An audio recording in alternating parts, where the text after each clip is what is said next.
Bonjour à tous. Un grand merci d'être si nombreux à notre webinaire dont l'objectif est bien de vous faire, entre guillemets, une piqûre de rappel à vous, nos partenaires privilégiés pour l'introduction et le remplissage du volet A pour les familles qui souhaitent bénéficier d'un supplément d'allocation familiale. Alors, pour rappel et pour ceux qui ne me connaissent pas, je suis Anne-Gaëlle Buty.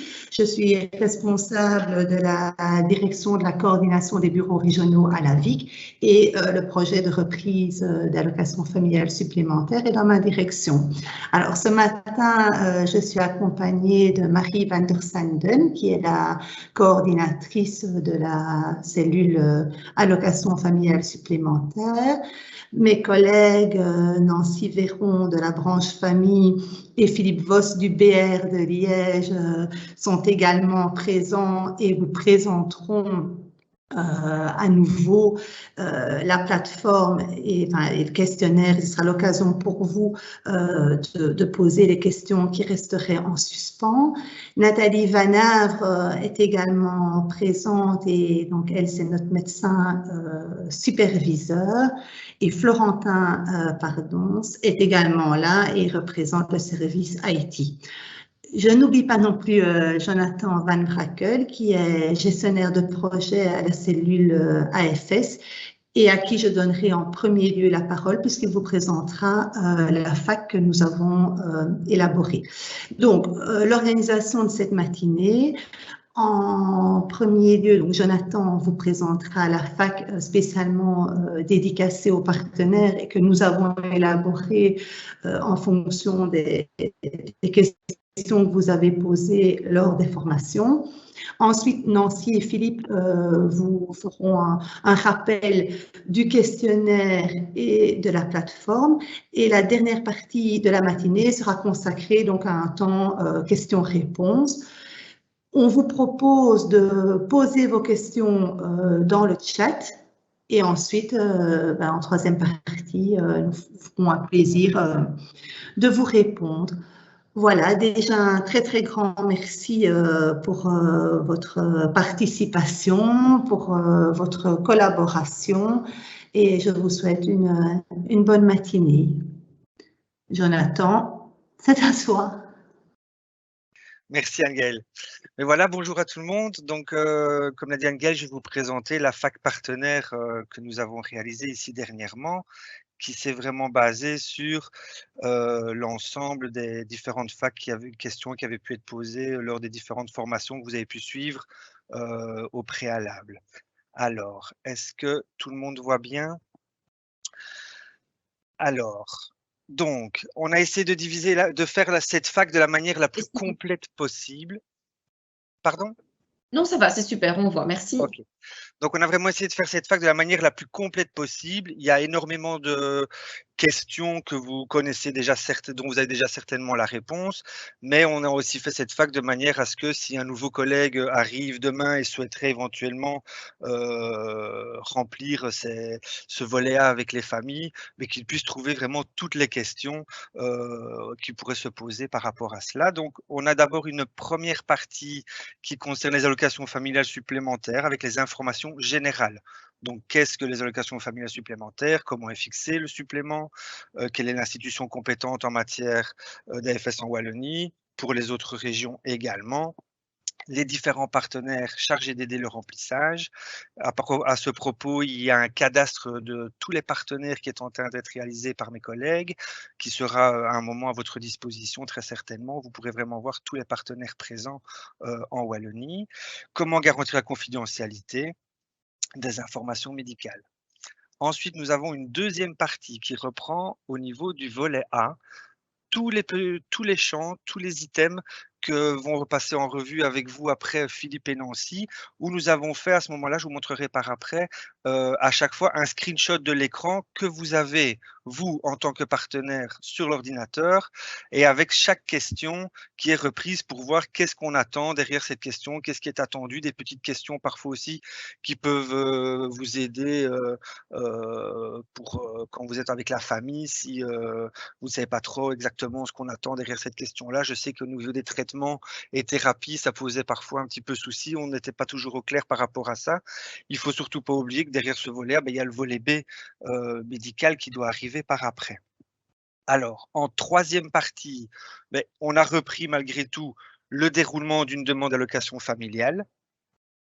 Voilà, donc comment se déroule la demande, à quel moment intervient le partenaire, l'implication de la révision d'office et de la demande de révision, que se passe-t-il en cas de refus, qui prend contact avec le médecin évaluateur et les différents centres d'expertise en Wallonie. La quatrième partie reprend des informations de manière un petit peu plus générale sur le volet A. Voilà, si le site bug, si on n'a pas de Wi-Fi, qu'on est peut-être auprès d'une famille à son domicile pour remplir le volet A, le temps nécessaire pour remplir le volet A, où trouver les accès partenaires, que faire si le demandeur se présente au rendez-vous que vous lui avez fixé, mais que voilà, il a oublié son courrier à la maison et qu'on n'a pas les accès, comment accéder au volet A, que faire si ce n'est pas complètement rempli le premier rendez-vous, et encore toute une série de questions. Concernant toujours ce volet-là. Une cinquième partie avec des questions plus spécifiques. Donc là, c'est vraiment les questions qui avaient été posées par certains d'entre vous lors des formations que vous avez eues avec des collègues.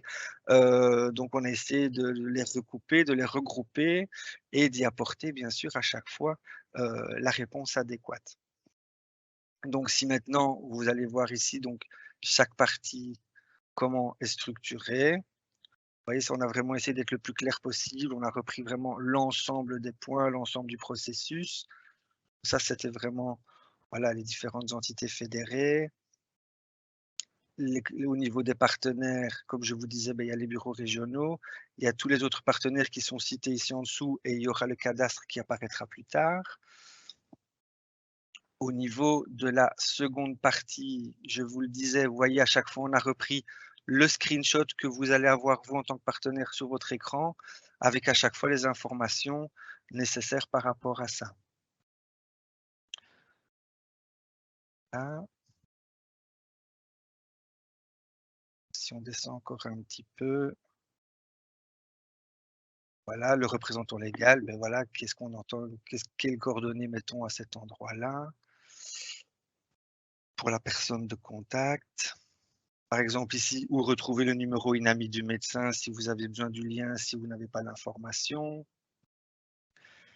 Et on a vraiment ça pour chaque item que vous êtes invité à remplir avec la famille. Ça, Philippe et Nancy en reparleront un petit peu avec vous après pour vraiment voir le contenu. Mais voilà, vous voyez, on a repris à chaque fois au niveau de la date, au niveau de la fréquence, du moyen de locomotion, à domicile, vraiment tout, le maximum d'informations pour que ça soit le plus clair possible. Comme je vous l'ai dit, l'idéal de cette fac, c'est si un collègue veut se lancer demain, normalement, en prenant la fac, en la parcourant du début à la fin, il devrait pouvoir trouver toutes les réponses possibles. Alors, je me permets de descendre encore un petit peu.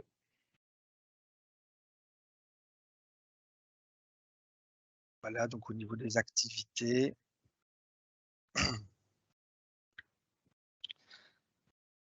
Au niveau de l'enseignement, bien évidemment, on a repris aussi les différents points. Alors, sachez aussi que cette fac, elle peut être bien évidemment alimentée par d'autres questions que vous auriez. Donc, vous verrez que tout à la fin, je vais me permettre d'aller un petit peu plus bas dans la fac pour ne pas passer en revue tout ce que vous allez revoir encore une fois après avec mes collègues. Voilà, le déroulement de l'allocation. Comme je vous l'avais dit, vous voyez ici, on a repris à quel moment intervenez-vous en tant que partenaire dans le déroulement. Voilà. Hop. Alors, dans les questions spécifiques, on a vraiment essayé de reprendre le maximum. Et donc, comme je vous disais, si jamais il y a des questions qui n'ont pas été abordées ou pour lesquelles vous ne trouvez pas de réponse, n'hésitez pas à revenir vers nous, donc vers la cellule AFS au sein de la VIC, via cette adresse mail ici que vous retrouvez de toute façon sur la fac, pour qu'on puisse, nous, de notre côté, alimenter cette fac et la compléter au fur et à mesure.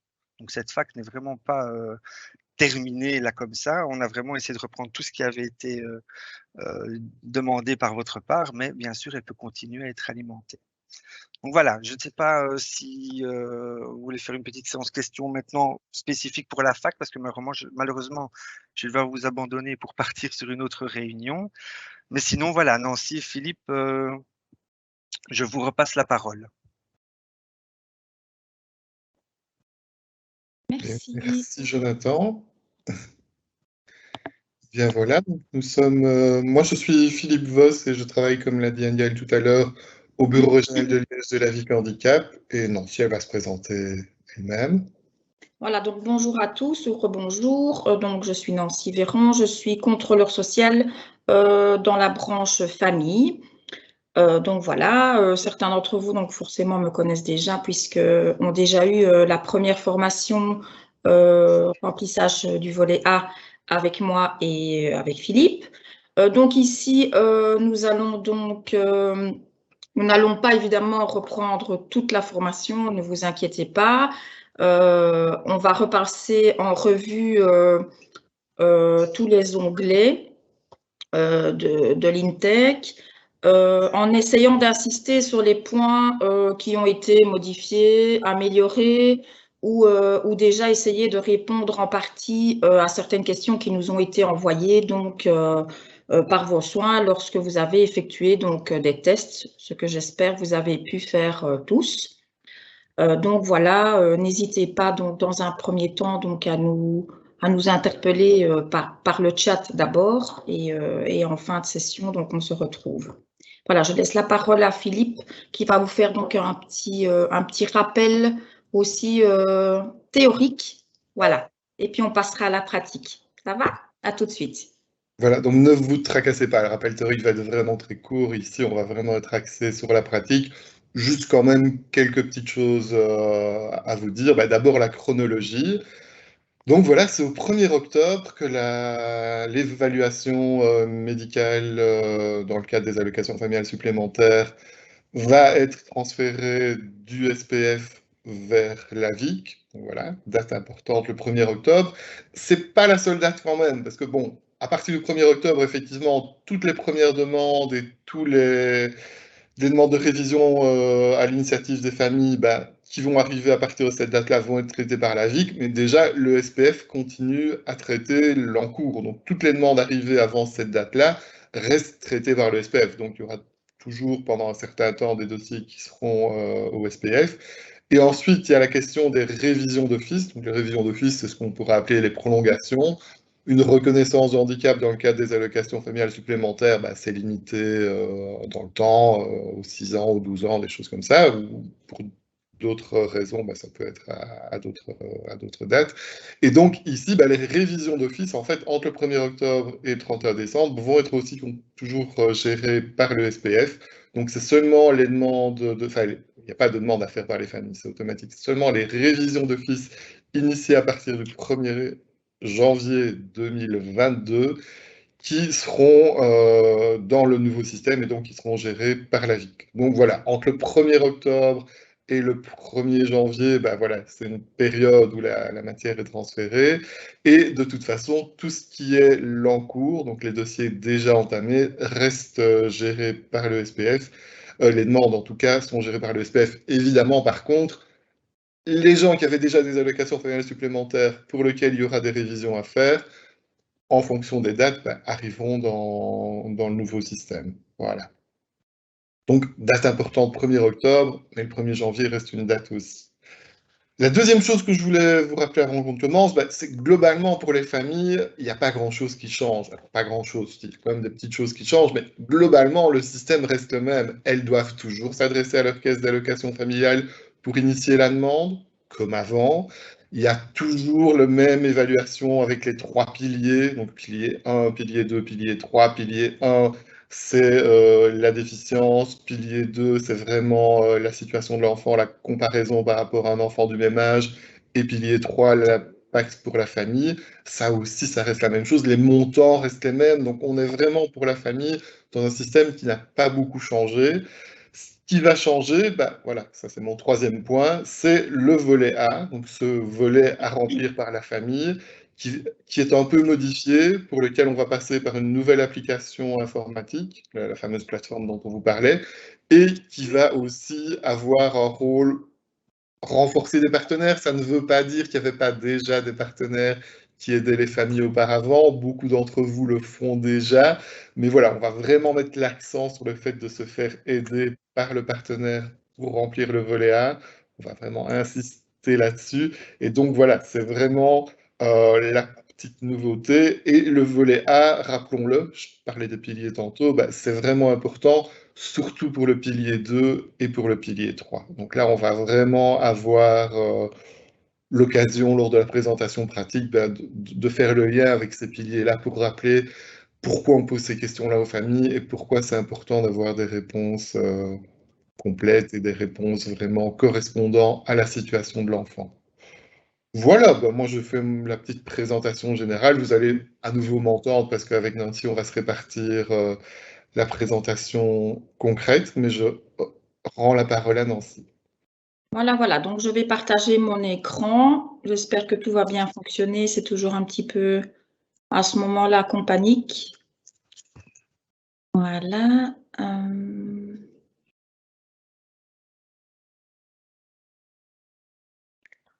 Voilà. Est-ce que vous voyez bien? Oui, Nancy, c'est super, merci.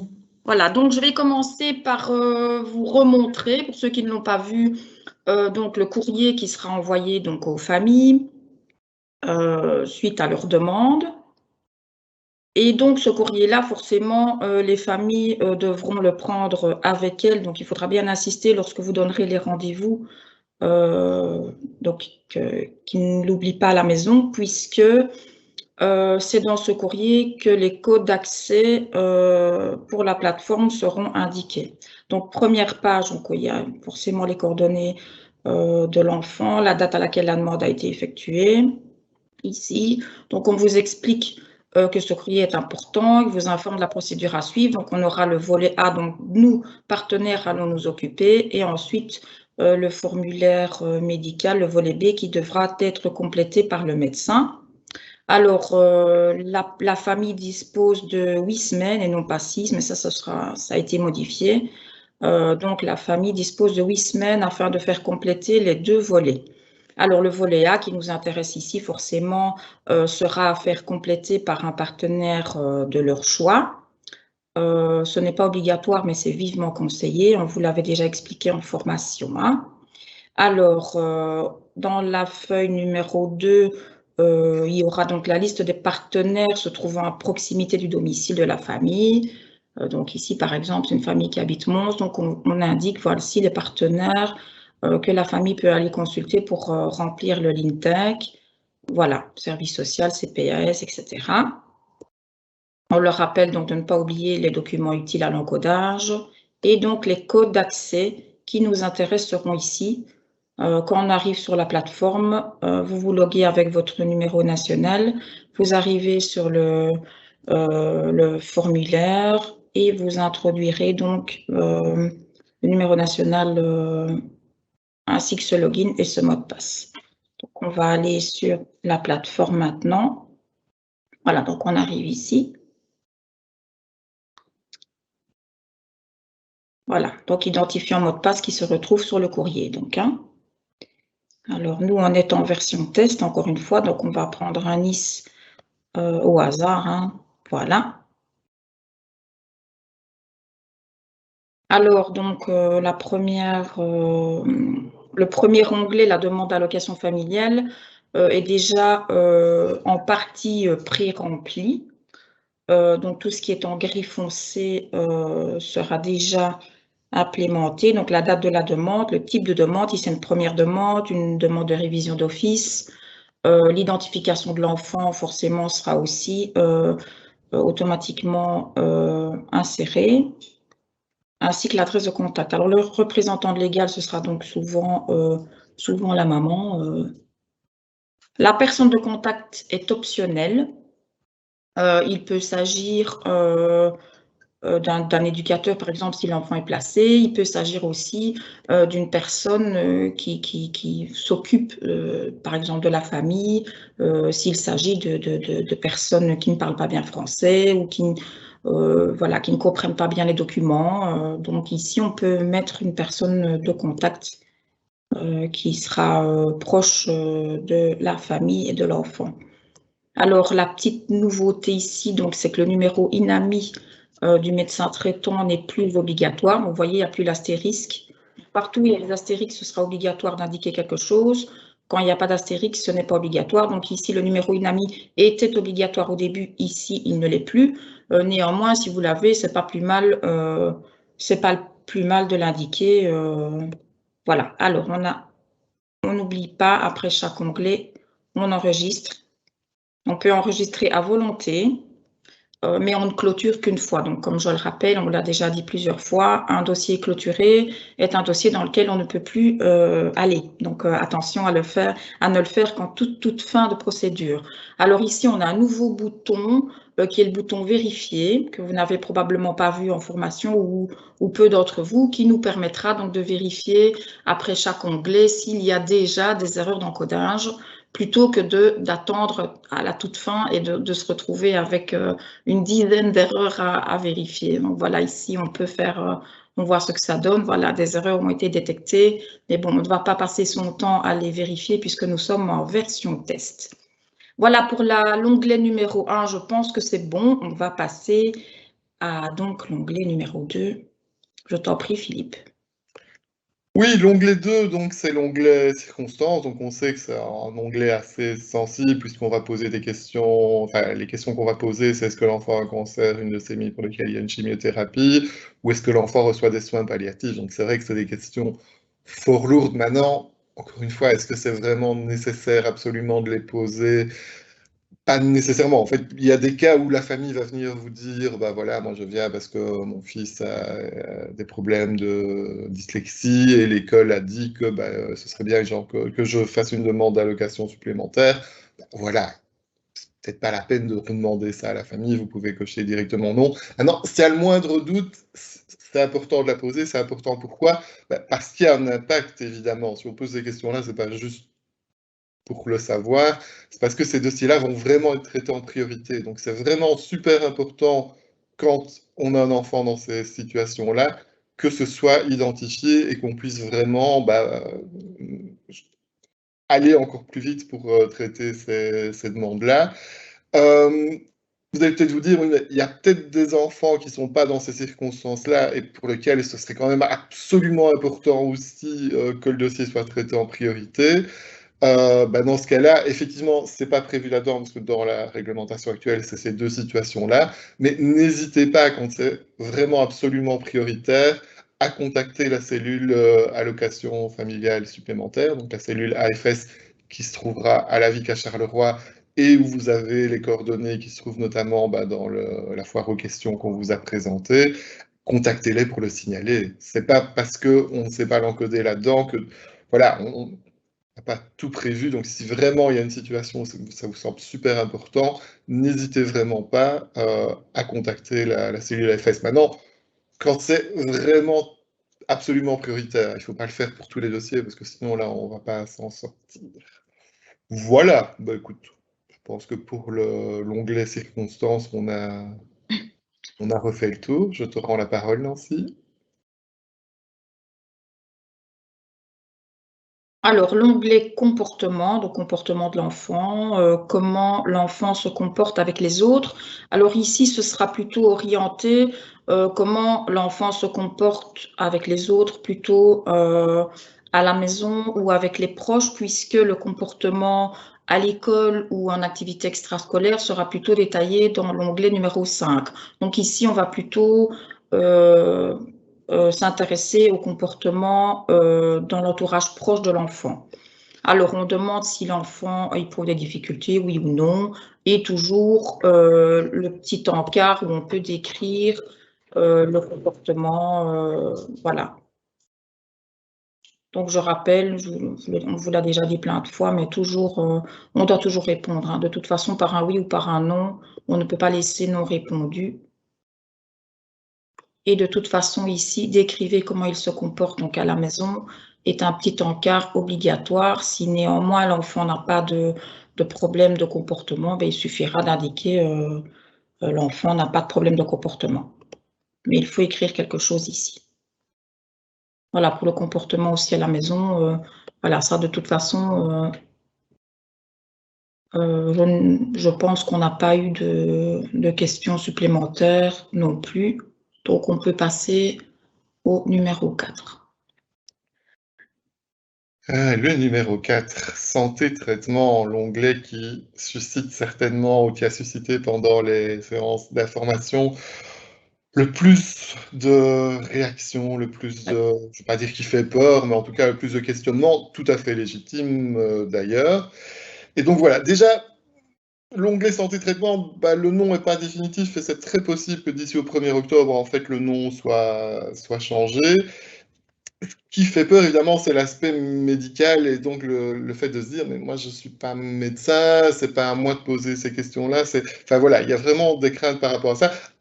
Ce qu'il faut peut-être rappeler, c'est que l'aspect purement médical, bah, il y a un autre volet, le volet B, qui sera envoyé, lui, au médecin de l'enfant, au médecin qui a été renseigné.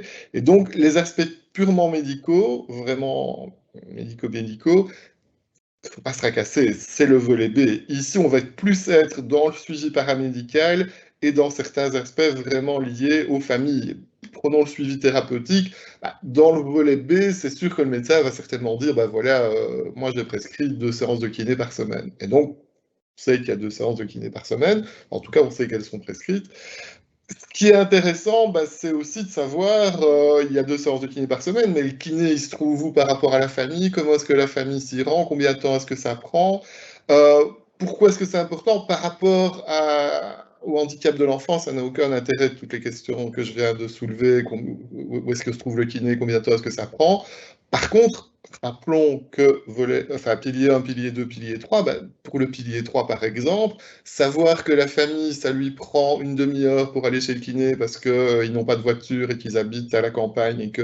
Donc, voilà, et quand je dis une demi-heure, ça peut même être plus. Donc, c'est vraiment des informations très importantes, à la fois bah, pour savoir vraiment si le suivi est bien fait, mais aussi pour savoir ce que ça implique concrètement pour cette famille. Donc voilà, c'est vraiment des choses. On ne vous demande pas, alors je vais prendre un autre exemple, peut-être si tu veux descendre un petit peu au niveau des médicaments.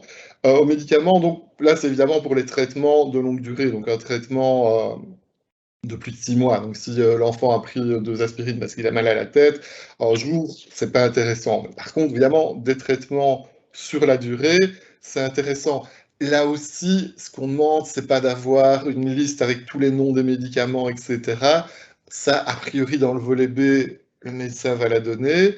Par contre, bah, redire qu'il y a un traitement pour le diabète, par exemple, c'est intéressant. Mais ce qui est encore plus intéressant, c'est, oui, il y a un traitement, mais par contre, il y a des difficultés pour l'administrer à l'enfant, parce que l'enfant n'aime pas avaler, parce que pour telle ou telle raison, c'est important de savoir que bah, rien que donner des médicaments, la famille, elle va peut-être devoir mettre en place des stratégies, ça va peut-être lui prendre du temps, et donc c'est toutes ces choses-là qui vont ressortir de cet onglet et qui sont vraiment super, super importantes. Et donc, voilà, il ne faut pas se dire, bah non, moi je ne suis pas médecin, voilà, cet onglet-là, on ne va pas le compléter trop fort. Non, non, c'est vraiment important d'avoir les informations de la famille et c'est vraiment surtout centré, comme je le disais, sur le suivi paramédical. Donc, c'est important d'être le plus complet possible.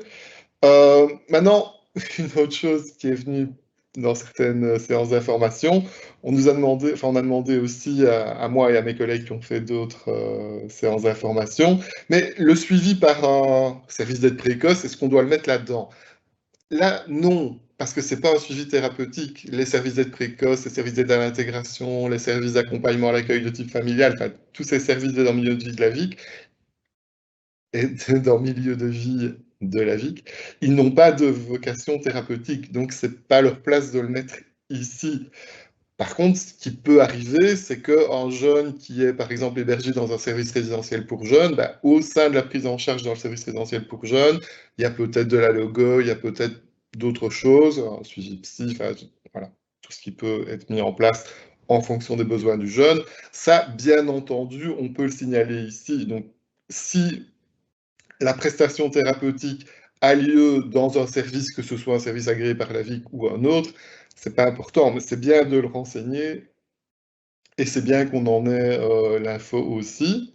Alors, quand on descend, ben voilà, Nancy est déjà au bon endroit. Il y a aussi des questions sur manger, s'habiller, des choses comme ça. Là, c'est vraiment important, à la fois par rapport au pilier 2. Donc, le pilier 2, comparaison de l'enfant par rapport à un enfant du même âge, ben, savoir si l'enfant sait manger, savoir si l'enfant sait s'habiller, combien de temps ça prend et combien de temps ça prend avec de l'aide. Ben voilà, ça c'est super important. Et donc, quand je dis combien de temps ça prend avec de l'aide, donc vous avez certainement déjà vous-même fait le lien. Il n'y a pas que le pilier 2, il y a aussi le pilier 3, puisque si c'est avec de l'aide, bah, c'est du temps que la famille va devoir consacrer à faire ça, et donc c'est du temps en plus de ce que ferait une famille dans des circonstances classiques. Donc voilà, on est vraiment ici dans des choses qui permettent au médecin qui va analyser le dossier de se dire, bah oui, donc dans le pilier 2, la famille, elle fait ça, elle fait ça. Pardon, dans le pilier 2, l'enfant, bah, voilà, il y a telle et telle difficulté, et dans le pilier 3, la famille, elle fait ça, elle fait ça. Donc moi, j'en tiens compte pour attribuer des points. Voilà, on peut passer, je pense, Nancy, à l'onglet suivant. Voilà.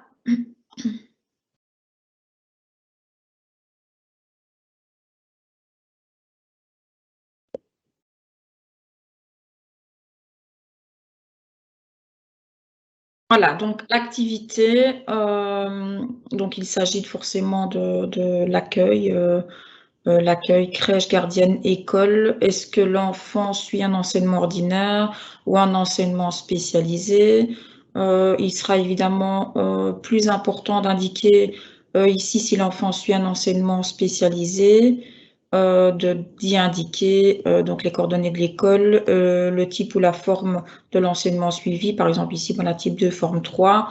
Donc ceci sera important donc puisque il y a aussi toutes sortes de choses mises en place par l'école spécialisée, hein, donc du suivi thérapeutique aussi. Donc on pourra, le médecin examinateur pourra aussi éventuellement contacter l'école. Si l'enfant suit un enseignement ordinaire, c'est tout de suite moins important de l'indiquer, mais vous pouvez l'indiquer quand même, hein. Alors, qu'est-ce qu'on a là au-dessus? Voilà. Et donc ici, mais comme je vous ai dit tout à l'heure, on avait donc dans l'onglet comportement, donc l'onglet numéro 3, le comportement donc orienté, plutôt le comportement à la maison.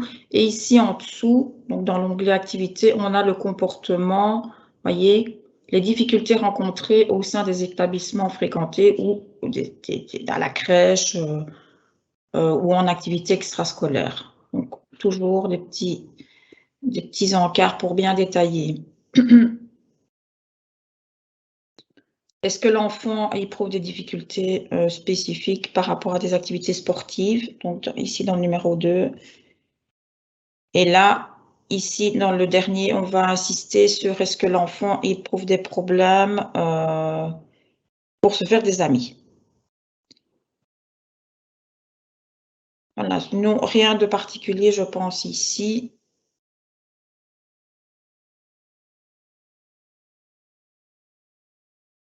Voilà.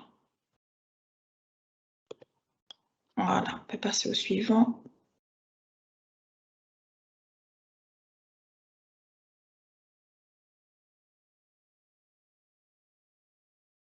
Voilà, donc la communication, par rapport à l'onglet précédent dont moi je vous avais parlé santé traitement, c'est un onglet qui est quand même plus facile. On va vraiment voir s'il y a des difficultés de compréhension, d'expression, d'écriture chez l'enfant, bien entendu en fonction de l'âge. Un enfant de 2 ans qui ne sait pas écrire, ça ne vaut pas la peine de le signaler parce que c'est normal. Il y a quand même beaucoup d'enfants de 2 ans qui savent écrire. Mais voilà, c'est quand même important pour un enfant de 2 ans de signaler qu'il ne maîtrise pas du tout le langage, que par rapport à un enfant du même âge, il n'utilise pas les mots qu'un enfant utilise, qu'il ne parle peut-être pas du tout. Et comme toujours, c'est bien vraiment d'entrer dans la nuance. Prenons l'écriture par exemple. L'écriture, c'est évidemment le fait de maîtriser le fait de savoir écrire, mais c'est aussi parfois mécaniquement, est-ce que l'enfant sait écrire à la main? Il y a des enfants qui sont tout à fait capables d'écrire un texte avec un clavier, mais qui ne sont pas capables physiquement de tenir convenablement un crayon, un bic. C'est important d'avoir aussi cette information-là. Donc voilà, c'est pas juste l'enfant, il sait écrire parce que vous lui donnez un texte, enfin vous lui demandez de faire une rédaction, il vous fait une rédaction. Ok, mais voilà, il fait la rédaction avec l'ordinateur, mais avec un stylo, un bic, un crayon, il ne saura pas le faire. C'est une info intéressante aussi. Qu'est-ce qu'il y a d'autre? Oui, évidemment, il y a tout ce qui est l'appareillage, donc ça vient un peu plus bas. Donc ça, c'est par rapport au problème d'audition. Est-ce que l'enfant a des prothèses? Est-ce que l'enfant a un implant? Mais aussi, est-ce que l'enfant communique par la langue des signes ou des choses comme ça? Voilà, c'est des informations utiles à signaler ici. Voilà, je pense qu'on a fait le tour de ce volet. C'est un volet qui est plus court que d'autres. Nancy, je te rends la parole. Oui. Alors, la mobilité. Est-ce que l'enfant a besoin d'une aide pour se déplacer? Alors ici, on a bien fait la distinction. Est-ce que l'enfant a besoin d'une aide supplémentaire pour se déplacer à l'intérieur ou bien plutôt à l'extérieur ou même les deux? Donc, on peut prendre un exemple. Par exemple, Benjamin, à la maison, se déplace avec une béquille. Par contre, quand il sort, il a besoin des deux, par exemple. À quel âge, non, à l'âge de commencer à marcher, est-ce que Benjamin, on va l'appeler Benjamin, on faisait toujours ça en formation, c'était bien. Donc, est-ce que Benjamin éprouvait des difficultés pour se déplacer, passer un obstacle? Dans ce cas-là, est-ce qu'il a été suivi par un pédiatre? Est-ce qu'un bilan psychomoteur a été réalisé? Donc voilà, tout ça est important évidemment à indiquer. Alors, on peut ici dans la petite case description, on peut nuancer.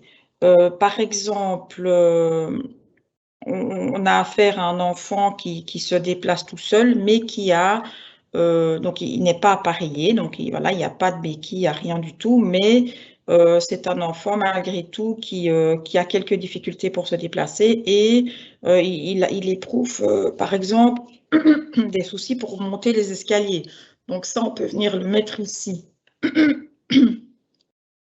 Excusez-moi.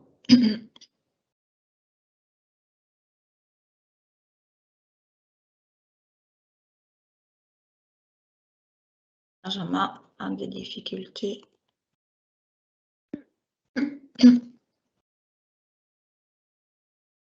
Exemple. Donc ici, ça permet de nuancer pour les enfants qui ne sont pas appareillés, mais qui néanmoins éprouvent des difficultés de mobilité.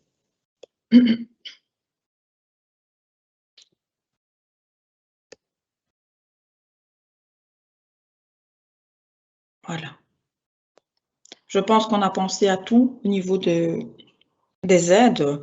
Néanmoins, il y a l'onglet Autre 1 et vous pouvez indiquer à côté de quoi il s'agit si c'est autre chose.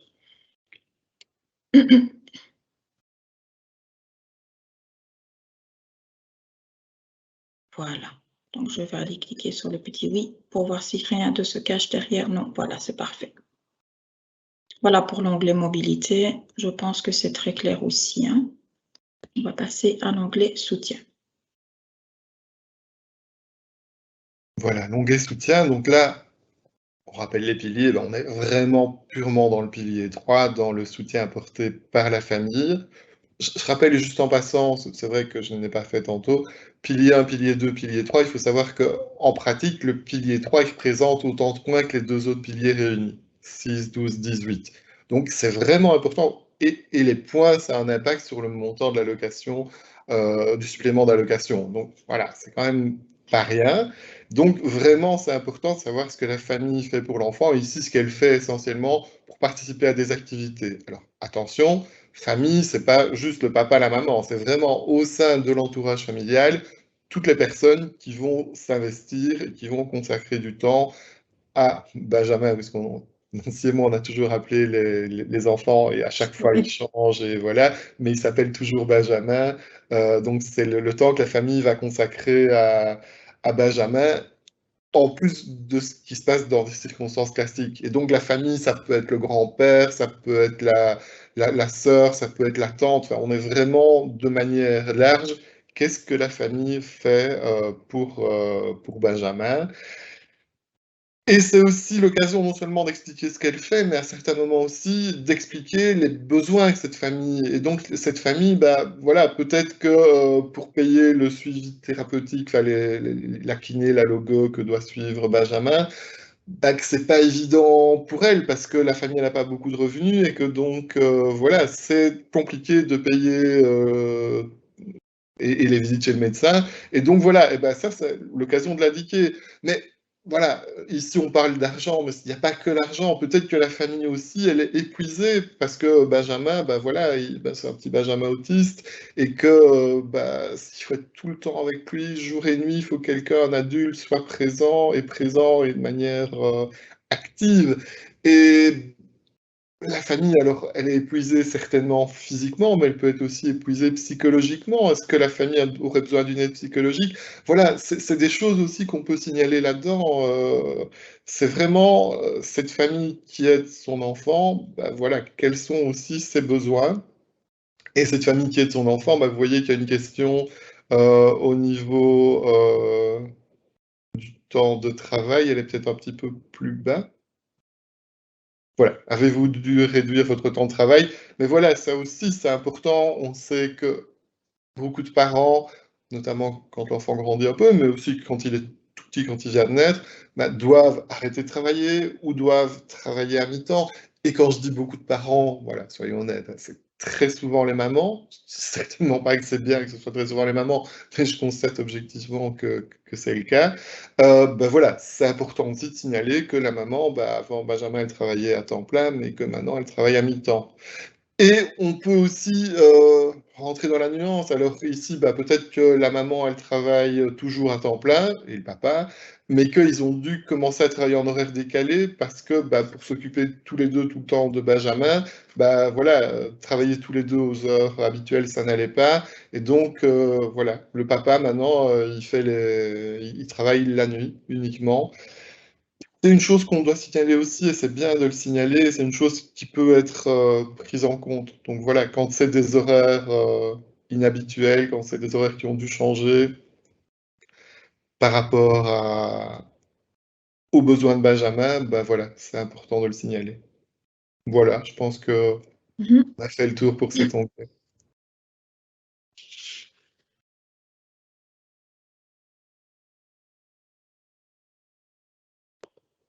Alors, l'accord ici, donc on va demander à la personne qui est devant nous, donc bien souvent ce sera la maman, on va lui demander si elle est d'accord pour que nous prenions directement contact avec le médecin, les organisations, les personnes qui ont quelque chose à voir dans le questionnaire.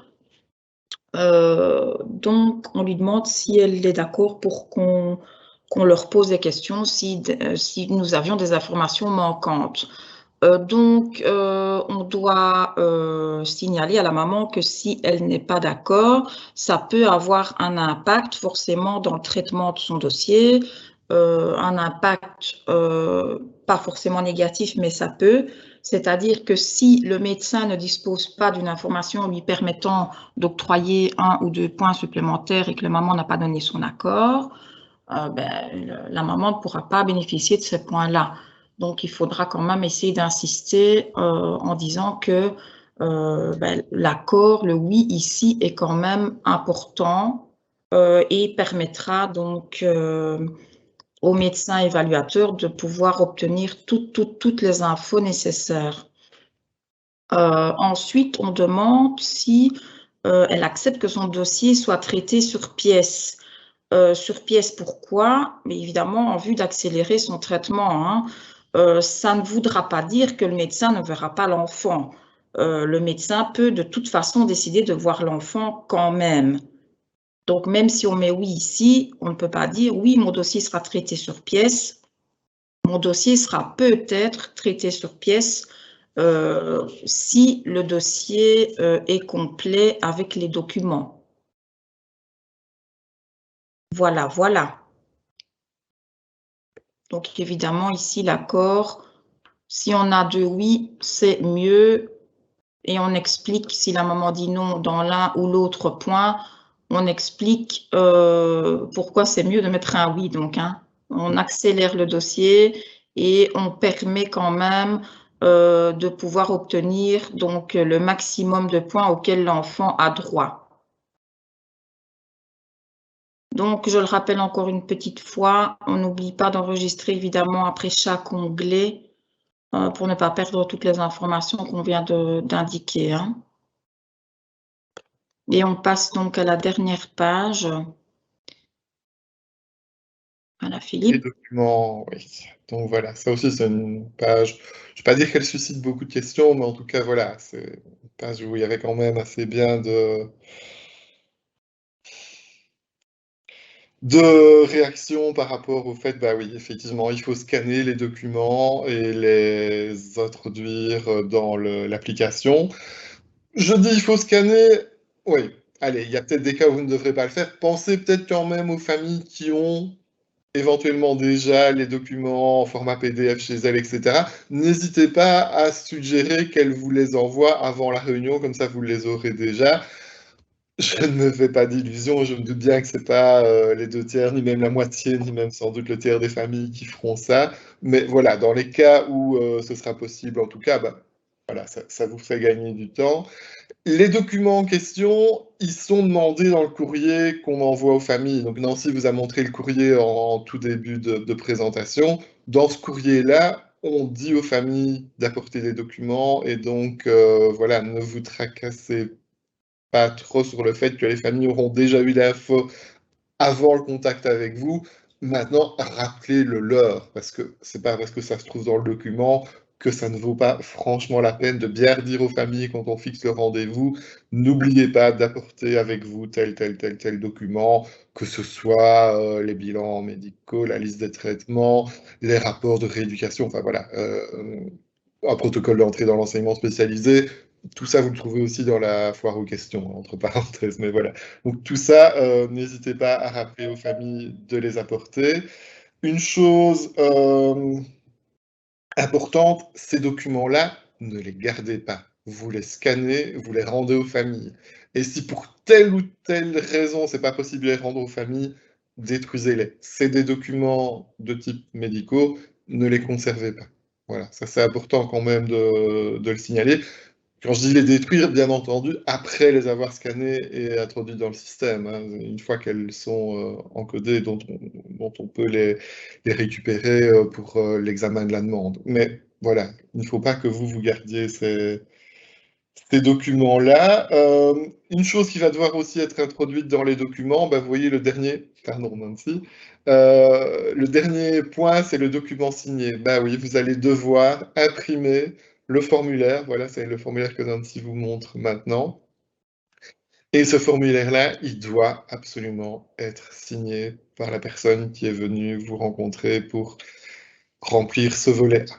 C'est une obligation. Alors, il y a une réflexion en cours sur des signatures électroniques, mais voilà, pour le moment, c'est vraiment obligé d'avoir cette signature manuscrite.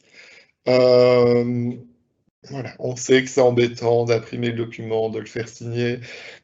On n'a rien trouvé de mieux pour le moment. Et donc, c'est seulement une fois que tout a été importé dans l'application, y compris ce document signé par la personne, qu'on peut clôturer. Donc ça, Nancy vous en a parlé aussi tantôt. Surtout pas pousser sur le bouton clôturer avant d'avoir fait tout ça.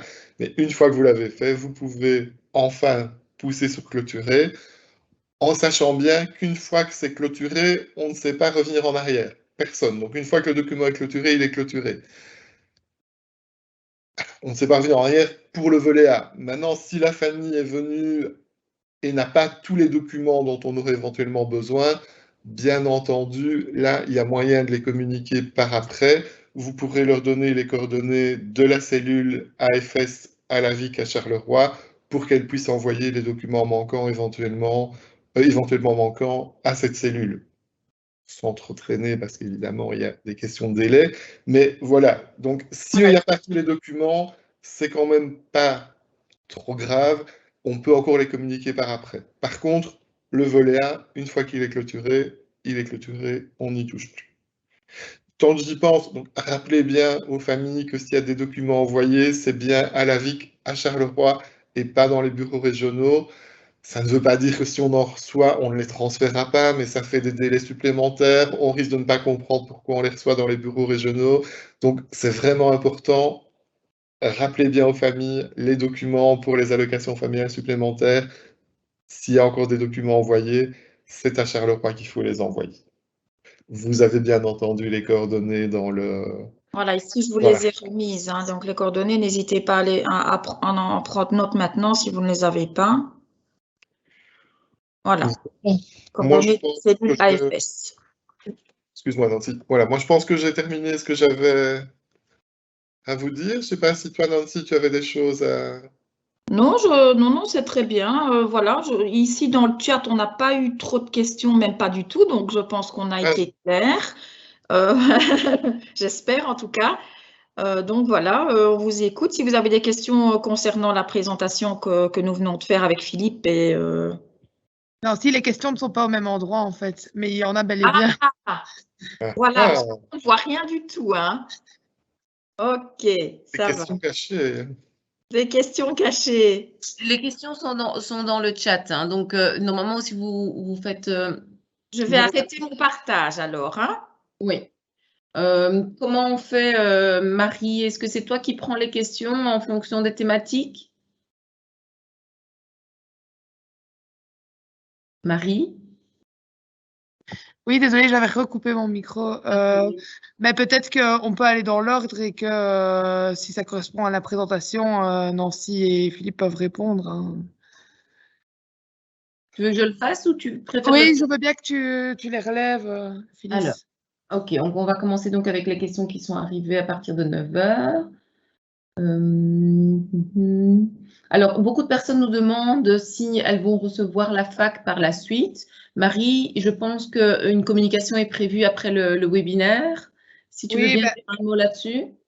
Je pense que, comme tu as déjà répondu, par le même canal que l'envoi de la vidéo pour les absents, toutes les personnes à qui on a envoyé le webinaire, on renverra la FAQ et elle sera, je suppose, Phyllis, je dis sous ton contrôle, disponible sur notre site internet avec une facilité pour aller la trouver. Oui. Alors, on a une autre question qui nous demande, le questionnaire peut-il être sauvegardé et complété en plusieurs fois? Donc, j'imagine qu'il s'agit d'un questionnaire qui a fait partie de la présentation. Nancy, est-ce que tu peux répondre à cette question? Donc, tout à fait. Tant que nous n'avons pas cliqué sur le bouton clôturer, on peut enregistrer à souhait et autant de fois que l'on veut. Néanmoins, il n'est pas conseillé de garder des intakes ouverts, enfin trop en tout cas, pour une question de gestion aussi, hein, parce que sinon, vous allez vous retrouver complètement débordé. Dans l'idéal, c'est quand même de pouvoir clôturer l'intake le même jour qu'on a débuté, quoi. Hein. Mais on peut, oui, enregistrer et revenir ultérieurement dans l'intake, tant qu'on n'a pas clôturé.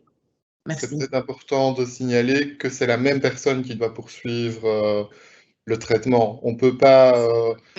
Nancy ne peut pas commencer à recevoir une personne et remplir les questions et se dire, bah, tant pis, je ne sais pas terminer, Philippe le fera, je sais pas, remettra les documents qui manquent, etc. Non, la session a été ouverte par Nancy, c'est Nancy qui doit effectivement la poursuivre jusqu'au bout. Et donc, en effet, on peut enregistrer et revenir après, le lendemain, 2 jours après, etc. Mais c'est la même personne qui doit le faire. Super, merci beaucoup. Une personne qui me demande quelle forme aura la partie médicale, version papier et ou électronique. Donc c'est électronique aussi, hein. Donc le médecin recevra également des codes d'accès, mot de passe, un peu le même principe que nous et devra encoder via une plateforme électronique, mais ça, informatiquement parlant, je ne sais pas trop quelle plateforme les médecins devront utiliser, mais ce sera aussi électronique. Ce sera exactement le même principe que pour le volet A sur la même plateforme et il y aura, autant pour les familles, elles auront la possibilité de nous contacter pour obtenir le volet A papier si elles ne souhaitent pas aller chez un partenaire, autant les médecins pourront soit de nous contacter, soit de télécharger le volet B directement pour pouvoir le remplir en papier si jamais ils n'avaient pas accès à Internet ou s'ils ne souhaitaient pas le faire via la plateforme. D'accord. Alors, on me parle d'un délai de 8 semaines à prolonger. Et la possibilité de prolonger ce délai de 8 semaines, j'imagine que c'est quelque chose qu'on a mentionné dans notre présentation. Le délai de 8 semaines, c'est le délai normalement à partir de l'envoi du courrier, le délai pour effectivement compléter le volet A, mais possibilité de prolonger, peut-être Marie a des infos par rapport à ça? Donc, si on n'a pas de nouvelles de la part de la famille, on considère que le dossier est clôturé après 8 semaines. Dans les faits, après 10 semaines, parce qu'après 8 semaines, ils reçoivent le dernier appel où on leur dit bien que ce sera clôturé dans les 15 jours qui viennent si on n'a toujours pas de nouvelles de leur part. Mais dans chaque courrier qu'on leur envoie, on leur dit bien que si pour une raison quelconque ils ont un souci, ils peuvent toujours prendre contact avec la cellule administrative allocation familiale chez nous et que on avisera avec eux de la possibilité de prolonger le délai ou du moins d'avoir chez nous une note qui dit qu'on ne doit pas clôturer ce dossier-là parce qu'il y a une raison existante pour laquelle le délai doit être allongé. Donc, si la personne nous contacte, il y a toujours moyen de voir avec elle pour prolonger ce délai. Mais si on n'a aucun contact, après 10 semaines, le dossier est, en fait, il est évalué avec les éléments qu'on a, si on a des éléments, et si on n'a pas d'éléments, il est classé sans suite.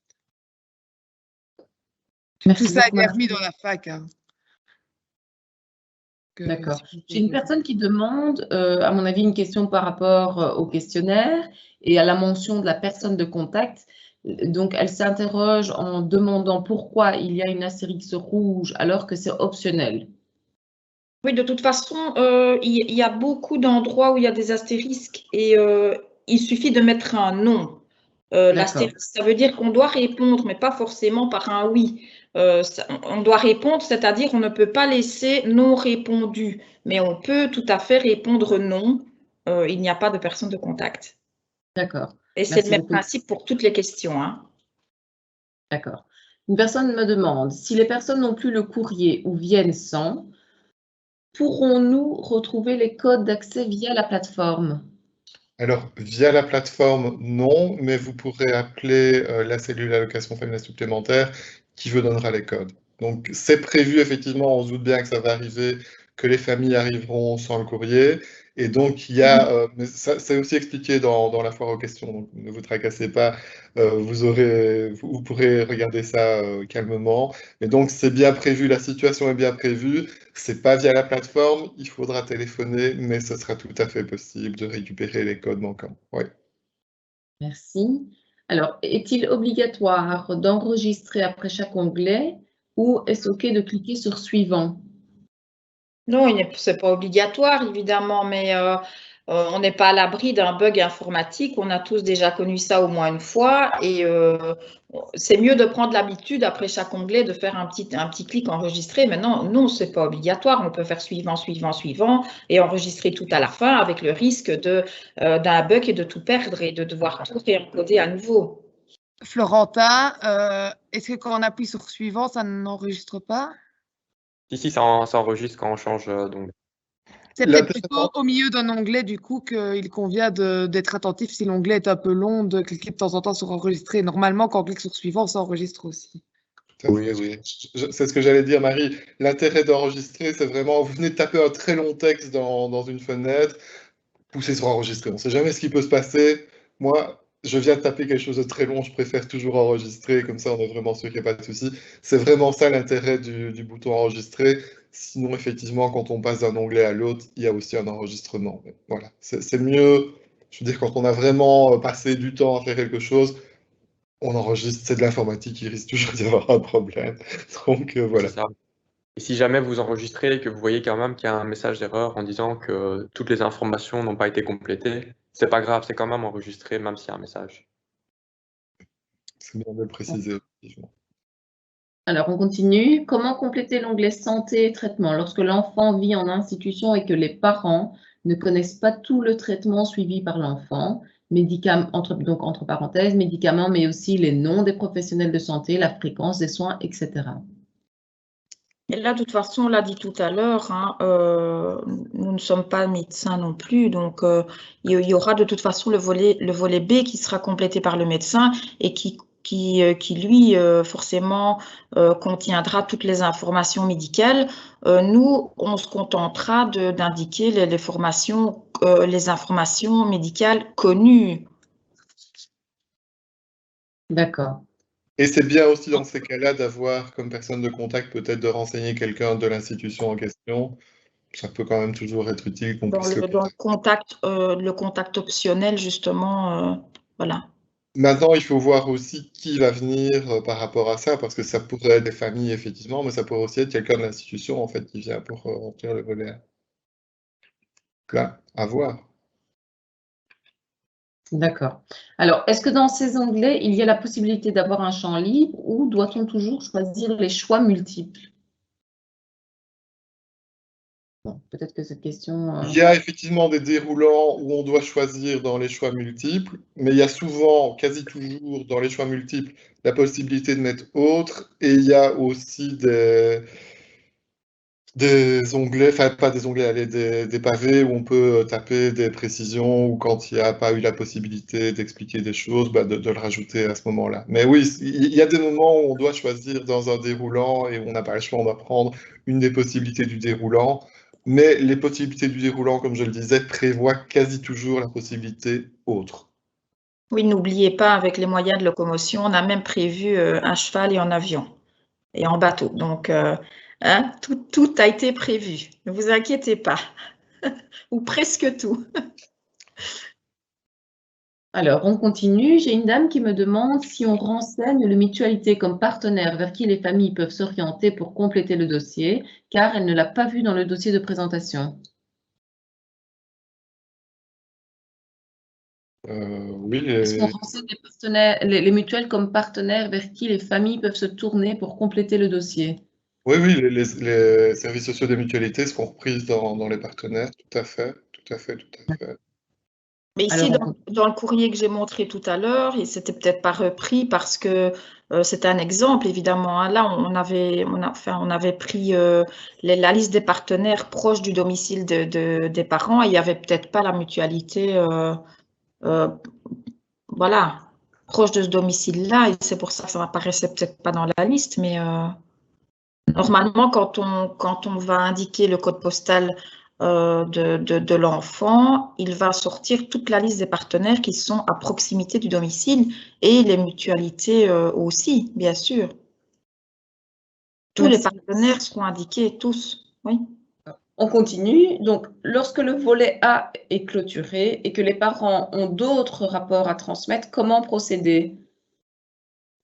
Mais ça, on l'a dit tout à l'heure, hein, donc toujours via la cellule AFS. Puisque de toute façon, quand l'INTEC est clôturé, on ne pourra de toute façon plus revenir dedans, nous. Donc, que ce soit par voie postale, que ce soit par mail, et les coordonnées, bah, les familles l'ont sur le courrier et de toute façon, vous pourrez leur remettre à nouveau. Mais ça peut être par voie postale, ça peut être par mail, mais c'est via la cellule, effectivement, allocation familiale supplémentaire à Charleroi. Mais voilà, donc il y a... À la limite, si la famille habite tout près de l'administration centrale de la VIC, ils peuvent même le déposer dans la boîte aux lettres de la VIC s'ils veulent. Mais en tout cas, voilà, c'est de cette manière-là. Marie, tu veux rebondir là-dessus? Oui, Je voulais juste ajouter que idem, si les familles se trompaient et qu'elles vous renvoyaient à vous un document pensant bien faire alors que le dossier est déjà clôturé, mais alors il suffirait, je suis consciente que ça demande aussi du travail, hein, de le faire suivre chez nous, de nouveau, soit par courrier, soit par mail à la cellule allocation familiale supplémentaire, et c'est la cellule chez nous qui l'intégrera directement au dossier. Mais donc, une fois que le dossier est clôturé, ce n'est plus au partenaire de le mettre sur la plateforme. C'est plus simple comme ça. Voilà, Alors, on continue avec une dame ou un monsieur, je ne sais pas. Une dame qui se pose la question par rapport à la fréquence des rendez-vous médicaux. Si elle est inférieure à 1 fois par semaine, que se passe-t-il, par exemple, pour des rendez-vous chez un spécialiste à Saint-Luc 1 fois par mois? Oui, alors là, j'ai vu passer la question. En effet, on s'est revenu plusieurs fois lors des présentations. On n'a pas encore eu le temps de l'adapter, mais ça va être adapté dans les jours qui viennent. Et donc, sur l'INTEC, il y aura toujours bien la fréquence comme elle existe actuellement, donc 1 fois par semaine, 2 fois par semaine. Et il y aura aussi la possibilité d'ajouter un autre avec une fréquence, alors que le partenaire pourra noter à la main, donc 1 fois par mois ou 1 fois tous les 2 mois. Donc ça a bien été pris en compte et ça va être modifié dans les jours qui viennent. Merci beaucoup, Marie. Alors, les résidents belges travaillant en France perçoivent des allocations familiales via la France, mais une demande pouvait être introduite auprès du SPF Sécurité sociale pour les avantages sociaux, comme par exemple la carte de stationnement, avantages fiscaux, etc. Qu'en sera-t-il désormais? Auprès de qui faudra-t-il introduire la demande? Est-ce que ce sera toujours le SPF? J'imagine que non. Ben, pour la carte de stationnement, oui. Oui, là, on marche vraiment sur des œufs sur ces questions-là parce qu'on est en train, pour le moment, de regarder les différents flux et la manière dont ça va se mettre en place et la manière dont les informations vont être récupérées d'un service à l'autre. Mais logiquement, dans un premier temps du moins, et à mon avis pour un moment, les demandes devront toujours se faire auprès du SPF pour tout ce qui est droits dérivés, pour tout ce qui est parc de parking. Ça, il reste compétent à ce niveau-là. Nous prenons uniquement la compétence de l'allocation familiale supplémentaire. Philippe, je ne sais pas si tu voulais rajouter quelque chose. Non, mais c'était juste pour dire que ce que tu viens de dire, que la carte de stationnement, ça reste la compétence du SPF, donc c'est à eux qu'il faut la demander. Ok, super, on continue. Alors, une personne qui s'interroge sur le pourquoi de la nécessité de joindre des rapports médicaux, n'est-ce pas prévu dans le volet B? Oui, maintenant, ce n'est pas nécessaire et obligatoire. C'est-à-dire que si la famille se présente auprès du partenaire et qu'elle dispose avec elle de l'un ou l'autre document, rapport médical, on peut le joindre effectivement dans l'onglet 10, on peut l'importer, mais ce n'est pas une obligation puisque effectivement, comme vous venez de le dire, tout ça sera fait avec le volet B. D'accord. Alors, j'ai encore une autre question sur ce fameux document. Donc, si on complète la version papier du document, on la fait signer par la personne, est-ce que cela suffira pour clôturer le dossier avec donc le scan de cette version? Donc, de faire signer la version papier et de vous la scanner.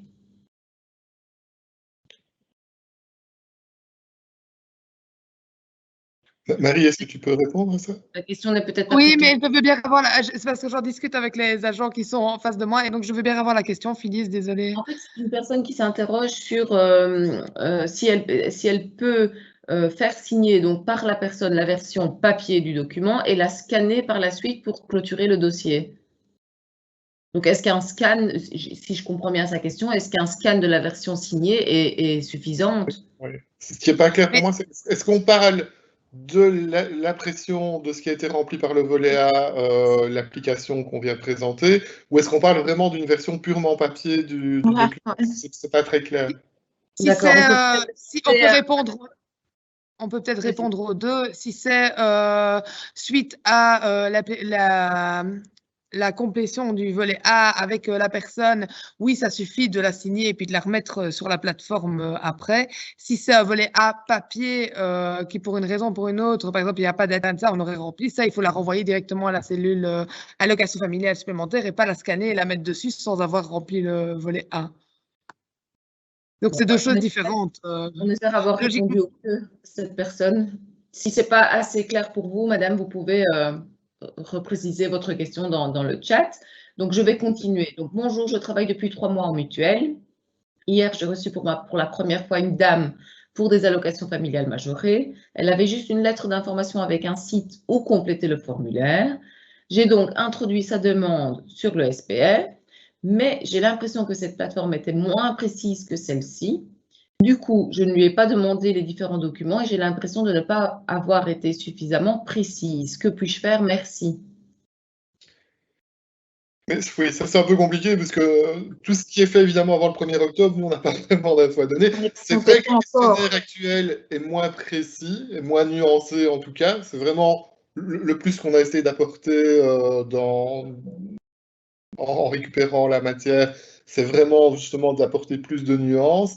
Maintenant voilà, moi je ne travaille pas avec évidemment le formulaire du SPF, donc je ne sais pas. Voilà. Nous, tout ce qu'on présente, c'est à partir du 1er octobre. Ce qui s'est passé avant, c'est peut-être mieux de demander au SPF ce qu'ils en pensent, mais je ne sais pas si Marie, toi, tu as peut-être plus travaillé avec le SPF pour préparer le transfert. Non? Ben, je répondrai comme toi. En effet, on a complété. Donc, oui, il est fort probable que, du moins, notre ambition soit d'être plus précis que ce que ce n'est actuellement. Ce qui ne veut pas dire qu'on y arrivera in fine. Mais bon, ça, donc c'est possible qu'on demande beaucoup plus de choses, ou du moins qu'on les présente différemment et qu'on demande notamment l'ajout des documents. Mais c'est un autre processus au niveau du SPF et des demandes qui se font à un autre moment. Donc, je pense qu'il faut continuer à faire avec leurs outils jusqu'à présent parce que il ne faudrait pas bypasser une de leurs étapes en voulant mettre plus et travailler avec notre application dès le 1er octobre. Mais on entend qu'il risque d'avoir des choses qui ne seront pas totalement équivalentes ou qui seront plus précises sur notre application. Bah, je suis désolée de ne pouvoir répondre plus pour cette dame. Alors, je continue. Vu l'obligation de joindre des documents et de faire signer les parents, il est donc impossible de faire de ce type de demande lors d'une visite à domicile ou d'un rendez-vous téléphonique, si je comprends bien. En tout cas, via un rendez-vous téléphonique, c'est vraiment pas conseillé. Pour une visite à domicile, c'est vrai que ça complique terriblement les choses. Les familles qui ne peuvent vraiment pas se déplacer, qui ne peuvent pas se déplacer, elles peuvent faire appel aux inspecteurs sociaux de la branche famille, donc à Nancy et leurs collègues. Ça a été prévu comme ça. Mais on est bien conscient que même en dehors de ces situations-là, les AS, par exemple, des services sociaux, des mutuelles, mais pas que, se rendent aussi dans les familles parce que c'est mieux, plus confortable, plus facile pour les familles. Et donc, c'est bien de vouloir leur apporter ça. Voilà, on se rend bien compte que ici, le processus est prévu par rapport à l'application informatique, donc il faut être connecté, donc il faut pouvoir imprimer. Voilà, ça n'a pas été prévu pour le faire par la plupart des partenaires en dehors des inspecteurs sociaux, de le faire en famille. Maintenant, je ne dis pas que c'est complètement impossible, mais ça va vous compliquer la vie. Et encore une fois, par téléphone, c'est vraiment pas recommandé de le faire par téléphone. Faites-le avec la personne en face de vous. Alors, je dis en face de vous, bon, on est en période post-corona, mais on ne sait jamais ce qui peut se passer. Évidemment, si on se retrouve à nouveau dans des périodes de confinement où les contacts sont absolument déconseillés, voilà, là, il faudra peut-être mettre des mesures particulières en place. Mais en dehors de cet aspect-là, vraiment, faites-le en face de la personne. Ça, c'est vraiment important. D'une personne, en tout cas. Une personne qui connaît l'enfant. Voilà. Et même si ça complique un peu le concret, il reste toujours la possibilité, comme on en parlait tantôt, de le faire sur papier et alors pour le partenaire de le recopier après dans l'application, ou bien alors simplement de le faire sur papier avec la personne et de le renvoyer comme ça à la cellule allocation qui le remettra dans l'application, quoi. Ce n'est pas ce qui est le plus... c'est pas ça qu'on recommande au maximum. Maintenant, nous, ce qu'on veut, c'est que les personnes soient aidées pour pouvoir le faire. Et donc, si elles sont aidées pour pouvoir le faire, même si c'est sur papier, ben, on leur complétera chez nous après dans l'application. De toute manière, toutes ces questions-là, tout comme le document signé, la signature électronique et tout ça, c'est vraiment des questions qui sont au cœur des réflexions au sein de l'agence actuellement. Et donc, c'est à ce niveau-là qu'il risque d'avoir les plus gros changements, à mon avis, dans les mois, voire les années qui viennent, pour faciliter à ce niveau-là, pour pouvoir mettre la possibilité d'avoir des formulaires hors ligne ou pouvoir avancer à ce niveau-là. On est conscient que ça risque d'être un problème vu le processus que nous avons mis en place, mais pour le moment, on ne saurait pas faire autrement. Est-ce qu'on continue? Il y a quand même pas mal de questions qui continuent à arriver. Donc, alors, je continue, peut-être passer de coq à l'âne, mais je ne le sais pas à l'avance. Donc, la majoration est prévue jusqu'à l'âge de 21 ans. La législation prévoit maintenant qu'un jeune de 28 ans puisse obtenir une ARR-AI. 18. Affirmative et en cas d'obtention d'une telle allocation, la majoration des allocations sera-t-elle toujours possible? Alors, actuellement, oui, toujours, sans doute pas. Mais donc, actuellement, il n'y a aucune règle qui empêche le cumul des deux. Il y a des réflexions, peut-être un peu plus que des réflexions en cours pour modifier la législation et mettre des mesures en place pour éviter le cumul, en tout cas, voilà. Mais actuellement, en tout cas, clairement, c'est possible de bénéficier à partir de 18 ans d'une allocation de remplacement de revenus et ou d'une allocation d'intégration, et en même temps de continuer à toucher le supplément d'allocation familiale. Voilà, je ne sais pas quand ça changera, je ne sais pas exactement quelles seront les règles mises en place, mais en tout cas, actuellement, 18 et 21 ans, on est dans une période où les deux sont possibles. Voilà. Ok. Une personne qui s'interroge sur les personnes qui ne savent pas se déplacer, comment doivent-ils procéder? Ça, c'est à peu près ce qu'on a répondu avec la question des contrôleurs famille qui peuvent aller à domicile ou alors du formulaire à remplir, soit par papier et nous renvoyer en tant que tel, soit par papier de recopier sur la plateforme une fois que l'assistance sociale est chez elle. Super. Ça rejoint la question précédente, en fait. Quid des nouveaux collaborateurs qui rejoindront les partenaires prochainement? Comment auront-ils l'accès? Est-ce qu'une demande par mail suffira? Il y a une adresse qui sera, qui est déjà effective pour les partenaires et soit via les formateurs qui ont déjà pris beaucoup de contacts, soit via l'adresse mail partenaire. Il suffira d'envoyer un mail et on pourra orienter alors les personnes vers la formation la plus proche en termes de temps qui existe pour former cette personne-là, voir avec elle pour faire une formation rapide si jamais il n'y avait pas de formation qui était organisée en gros groupe.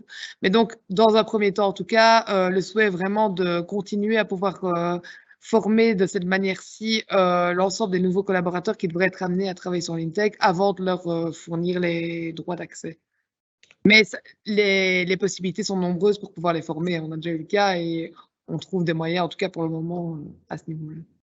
Que ce soit d'ailleurs les nouveaux collaborateurs des partenaires actuels ou éventuellement d'autres partenaires, puisqu'on est aussi en réflexion pour élargir les partenaires qui peuvent aider les familles. Et donc, voilà, ça aussi, ça pourrait arriver qu'à un moment donné, on décide que tel ou tel type de partenaires seront rajoutés aux partenaires existants. Et donc, bah, voilà, il faudra les former aussi, forcément. Tout à fait. Merci Philippe, on continue. Est-il possible de montrer à nouveau où on imprime le document final à faire signer? Le monsieur s'excuse parce que la dame s'excuse parce qu'elle ne l'a pas vu. Est-ce qu'on pourra le faire peut-être rapidement à la fin? Je pense que ça, on peut le refaire si on a rapidement le temps à la fin, mais sur la fac, ça a été mis en capture d'écran. Et donc, je pense que pour toutes les questions plus techniques liées à l'application, outre le fait que de toute manière, ce sera enregistré, et donc on peut se repasser cette formation-ci plus calmement. En plus de ça, toutes les captures d'écran sont vraiment bien mises en avant dans la fac et donc je crois que ce sera peut-être plus facile que de leur passer vite fait ici pour les personnes qui n'auraient pas suivi. Merci Marie. Alors, si un AS commence l'intake et tombe malade avant de clôturer, on fait comment? C'est ce qu'on disait tantôt, on ne peut pas passer... la personne qui prend la main sur l'intake doit normalement le terminer. Maintenant, c'est comme pour une personne qui aurait oublié ses codes, c'est comme une personne, nous, on encourage vraiment la bonne communication et donc il suffira d'appeler chez nous et donc on pourra faire la modification au sein de service informatique pour qu'une autre personne prenne la main sur l'intake. Maintenant, c'est pas du tout ce qui est recommandé et logiquement, la personne doit terminer. C'est pour ça qu'on conseille de ne le faire qu'en un seul rendez-vous et de ne pas multiplier les rendez-vous pour remplir l'intake. Non, voilà, comme le dit Marie, on sait qu'il y a des impondérables, qu'il y a des trucs. Vous avez commencé à remplir l'intake, il y a eu une panne de courant, vous n'avez pas pu continuer, vous rentrez chez vous, vous avez un accident de voiture, vous êtes out pendant quelques semaines. Ben voilà, c'est sûr que dans une situation comme ça, il va bien falloir que quelqu'un d'autre reprenne la main. Mais voilà, on est vraiment dans des situations qui ne devraient pas arriver très souvent, Dieu merci. Et donc, mais voilà, c'est prévu, comme l'a dit Marie, vous contactez dans ce cas-là la cellule AFS et on fera le nécessaire. Voilà. Mais ça doit être marginal, mais ne vous tracassez pas, effectivement, la situation a été prévue et il y a moyen à ce moment-là de débloquer les choses. Il y a plusieurs questions concernant justement à cette problématique de si quelqu'un tombe malade, si quelqu'un perd son code, si quelqu'un etc., etc. Donc, je pense que là, tout ce qu'on vient de dire répond à toutes ces questions. Je ne sais pas, Oui, Marie. Tu peux les passer, Oui. Phyllis, ces questions-là de base. Je pense que pour tout ça, ce qu'il convient de retenir, c'est qu'on a vraiment mis une adresse mail et une ligne téléphonique en place pour améliorer justement la collaboration et la communication entre les différents partenaires et les agents AFS. Et que donc, il n'y a pas moyen, il faut vraiment profiter de cette collaboration-là et plus on collaborera, mieux les choses se passeront et mieux les choses pourront être améliorées avec le temps. Donc, je pense que toutes ces questions-là peuvent être mises avec la même réponse. Merci Marie. On a quelqu'un qui nous demande si les médecins ont été informés, formés. Je ne sais pas si Nathalie est encore là. Donc, les médecins n'ont pas encore été informés de manière très claire,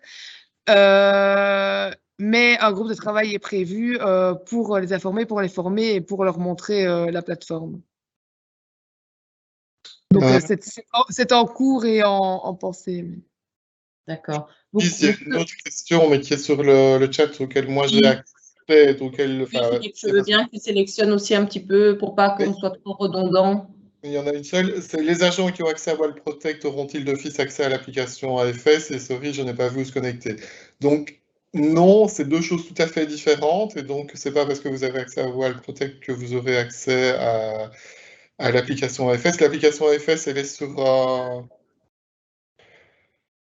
comment est-ce qu'on peut qualifier Plasma? Enfin, sur un générateur d'application, on va dire, spécifique à la VIC. Donc, tout ça est expliqué de toute façon dans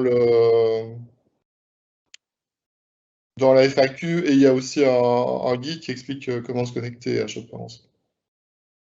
Oui, oui. Il y aura en tout cas des guides et des vidéos. Que vous recevrez, bien entendu. Et sinon, vous pouvez revisionner le début de la présentation de Nancy dans la vidéo où elle vous le montre. Voilà. On reçoit également des questions par rapport à l'obligation de faire signer le document. Donc, des personnes se questionnent par rapport à cette obligation qui est peut-être différente que quand il s'agissait de le faire sur le site du SPF, si je comprends bien les questions. Est-ce que vous pouvez dire un petit mot par rapport à ça? En fait, l'obligation de faire signer le document, c'est pour qu'on soit certain que la version que les parents ont correspond bien à la version qui est sur notre site et qui est donc la version officielle. C'est surtout une protection envers les partenaires, en fait, cette obligation de signer le document. Et c'est une démarche qu'on a mise en place suite à nos premières rencontres avec les partenaires. Ça, quand on leur a parlé de l'obligation, si on peut dire, de passer par un partenaire, ils voulaient savoir quelle était leur part de responsabilité en tant que telle concernant le fichier. Et donc, du coup, la seule solution qui a été trouvée à l'heure actuelle, c'est de faire signer le document, de le mettre et de donner la version aux parents pour qu'on ne puisse pas aller dire après que le partenaire a interprété les réponses ou a mal répondu aux questions par rapport à ce que la famille avait dit. Et donc, c'est finalement, en tant que tel, c'est une protection pour le partenaire, ce document signé. Je ne sais pas si tu voulais que j'en dise autre chose, Phyllis. Non, je pense que tu as été complète. J'ai une question ici d'une dame qui me demande si ils peuvent faire, donc est-ce qu'on peut les informer s'il est toujours prévu de cumuler les AFS avec l'ARRAI concernant les plus de 18 ans? Ça, c'est ce que Philippe a On a répondu tout à l'heure, hein, donc le cumul est toujours autorisé tant que maintenant. Hein. Tant qu'il n'y aura pas d'informations contraires, en Wallonie, le cumul est autorisé. Alors, une personne qui me demande si on peut rappeler l'adresse mail ou le numéro de téléphone mis en place pour la collaboration entre les agents de la cellule AFS et les partenaires. Est-ce qu'il en existe une spécifique? Oui, donc c'est contact.afs@avic.be. Et le numéro de téléphone, c'est 071 337 887. Apparemment, Marie n'est pas d'accord. Non, mais c'est ce qui est marqué sur les courriers. Hein. Oui, mais les courriers, c'est pour c'est pour la famille.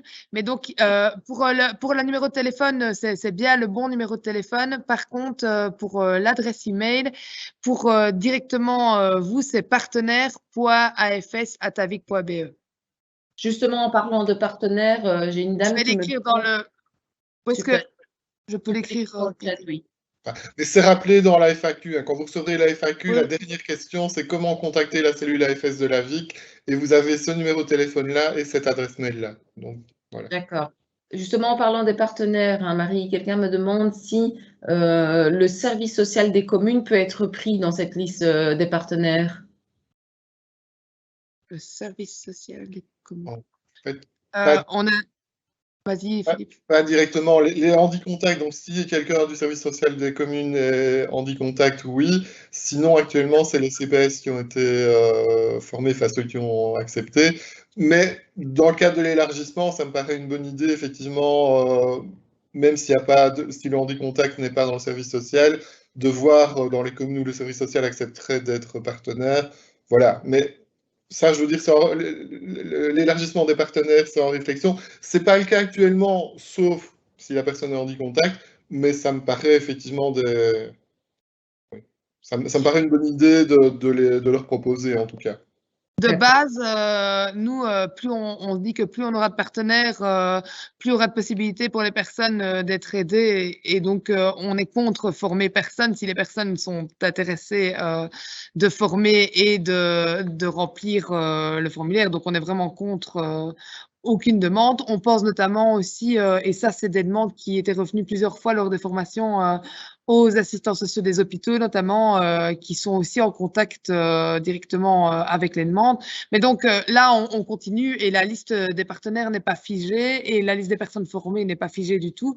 Et donc, on essaye de trouver le meilleur compromis entre pouvoir avoir le maximum de personnes formées pour aider les familles et en même temps pouvoir suivre ces personnes-là et pouvoir les informer au moment de changements et tout ça pour ne pas les perdre de vue et que tout le monde avance sur le même rythme. Mais oui, en effet, on est contre personne. Enfin, on est pour tout le monde. On est pour tout le monde. Alors, je continue avec une personne qui s'interroge encore sur ce délai de 8 semaines en disant que est-ce qu'il y a possibilité de prolonger un peu ce délai dans un cas de force majeure, par exemple Est-ce qu'elle peut envoyer un mail pour prolonger ce délai de 8 semaines? Oui, c'est ce qu'on a dit tantôt. Oui. Il faut que ce soit la personne qui nous contacte pour nous donner une raison, la raison du délai, mais oui, il y a une possibilité de la prolonger. D'accord. Bon, j'ai l'impression que les questions... La personne elle-même, ou voilà, je pense à une maman qui est toute seule avec sa fille et la maman est hospitalisée pendant quelques semaines et la maman demande à quelqu'un de nous contacter pour nous le signaler, bah, bien entendu, on en tiendra compte, quoi. Voilà. Oui, je précisais juste, Philippe, en effet, je te rejoins totalement là-dessus, pour ne pas que ce soit parce que on a trop de rendez-vous, parce qu'on n'a pas le temps, et que donc du coup, ce soit en tant que partenaire qu'on prolonge, parce que c'est pas. Là, il faut d'abord essayer de trouver d'autres partenaires et de ça, et puis on ajustera en fonction, quoi. Mais c'est dans ce sens-là que je précisais que c'était la famille ou évidemment toute aide à la famille ou toute connaissance ou toute personne liée de près ou de loin qui pourrait nous contacter. D'accord. J'ai l'impression que les questions commencent à tourner un peu tous autour des mêmes sujets auxquels on a déjà répondu à plusieurs reprises. Donc, est-ce que je ne proposerais pas à ces personnes de consulter la fac par la suite pour avoir des réponses plus complètes? Oui, de consulter la fac parce qu'il y a déjà énormément de choses qui sont sur la fac et évidemment, s'il restait encore des questions qui n'étaient pas claires ou auxquelles on n'aurait pas répondu, de les envoyer via l'adresse email et donc soit on les intégrera directement à la FAQ, soit on répondra directement à la personne. Est-ce que tu peux répéter, Marie, l'adresse mail à laquelle on peut continuer à envoyer nos questions? Oui, c'est bien partenaire avec un s.afs@avic.be. Super. Est-ce que vous avez d'autres contenus à nous montrer ou est-ce qu'on clôturerait ce webinaire tout doucement? Je pense que tu peux tout doucement clôturer. Juste peut-être, Phyllis, repréciser où seront disponibles la fac et enfin on va l'envoyer par mail suivant la liste de la base de données que tu as constituée pour. Oui, c'est ça.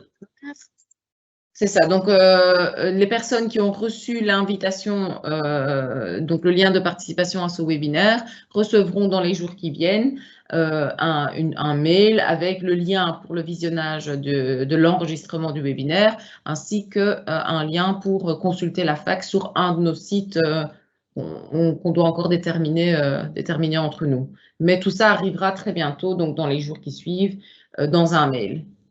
Et du coup, j'en profite peut-être pour préciser, je sais que on a été contacté plusieurs fois parce que peut-être que on n'a pas été assez précis dans la constitution de la base de données et que donc du coup parfois il y a certaines personnes qu'on a dû recontacter par la suite pour les inviter et tout ça. Si jamais vous constatez que certaines personnes n'auraient pas reçu le lien ou n'auraient pas reçu l'enregistrement ou la FAQ, évidemment vous pouvez faire suivre et partager avec eux l'information. On n'est pas toujours obligé de remonter vers ici ou leur donner notre adresse et donc on l'intégrera directement à ces listes, surtout que nous sommes en train, comme on l'a dit plusieurs fois, de réaliser un cadastre au niveau des partenaires qui ont été formés pour qu'on y voit un peu plus clair et pour qu'on voit un peu où il y aurait possibilité d'avoir des manquements. Super. Phyllis, le mail que tu vas envoyer, enfin qu'on va envoyer par rapport justement à la FAQ et au lien, est-ce que tu peux l'envoyer aussi à Nancy et à moi? Oui, bien sûr, je vous mettrai en copie de tout ça. Écoutez, super. Alors, je pense qu'on a été assez complet. On va clôturer cette session. Merci à mes orateurs et merci à toutes les personnes qui nous ont suivis ce matin. On est quand même 213 personnes dans l'audience, donc c'est pas mal. Voilà, je laisse le mot de la fin à l'un d'entre vous ou on peut les saluer. On peut vous redire encore une fois merci et pour votre présence aujourd'hui et aussi pour l'application et la place que vous allez prendre dans ce projet. On est à J-15, on espère que ça va aller et que tout va se mettre en place tout doucement et donc peut-être en profiter aussi pour s'excuser d'ores et déjà parce qu'il y aura sûrement des problèmes et des manquements au départ, mais on va prendre nos marques aussi petit à petit et donc voilà, encore un tout grand merci pour votre présence et pour votre application.